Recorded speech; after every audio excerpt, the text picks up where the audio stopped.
আগামীর বাংলাদেশ হবে ন্যায় বিচার ও বাক স্বাধীনতার ডক্টর মোহাম্মদ ইউনূস। অন্তর্বর্তী সরকারের প্রধান উপদেষ্টা ডক্টর মোহাম্মদ ইউনূস বলেছেন, আগামীর বাংলাদেশ হবে ন্যায় বিচার, মানবাধিকার এবং বাক স্বাধীনতার। দেশে সামাজিক ন্যায় বিচার প্রতিষ্ঠা এবং রাষ্ট্র সংস্কারই সরকারের প্রধান চ্যালেঞ্জ। এই জন্য সবাইকে ধৈর্য ধরার আহ্বান জানান তিনি। শনিবার সকালে রাজধানীর সোনারগাঁও হোটেলে বে অব বেঙ্গল কনভারসেশনের উদ্বোধনী অনুষ্ঠানে তিনি এসব কথা বলেন। ডক্টর ইউনূস বলেন, সবাইকে সঙ্গে নিয়ে একটি সমাজ গড়ার আওয়াজ তুলেছেন তরুণরা।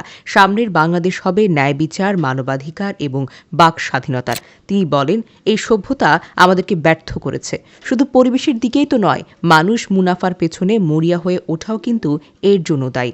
আসুন আমরা নতুন একটি সভ্যতা তৈরি করি 3-0 ভিত্তিতে, যেখানে সম্পদকে কুক্ষিগত করা হবে না, সবার মাঝে সমানভাবে বন্টন হবে। প্রধান উপদেষ্টা বলেন, বিদেশি অতিথিদের বলবো, আপনারা রাস্তাগুলো ঘুরে দেখুন, বাংলাদেশের তরুণদের মনের ভাষা বুঝতে পারবেন। তিনি আরও বলেন, নতুন একটি বিশ্ব গড়ার বিষয়ে ভাবতে হবে, যেভাবে আমাদের তরুণরা নতুন একটি বাংলাদেশের বিষয়ে ভাবতে শিখিয়েছেন আমাদের। প্রসঙ্গত, শনিবার থেকে শুরু হওয়া 3 দিনব্যাপী সম্মেলনে চলবে 18 নভেম্বর পর্যন্ত। এবারের থিম নির্ধারণ করা হয়েছে এ ফ্র্যাকচার্ড ওয়ার্ল্ড। এতে 80টিরও বেশি দেশ থেকে 200 জনের বেশি আলোচক এবং 300 জন প্রতিনিধি এবং 800 জনের বেশি অংশ নেবেন।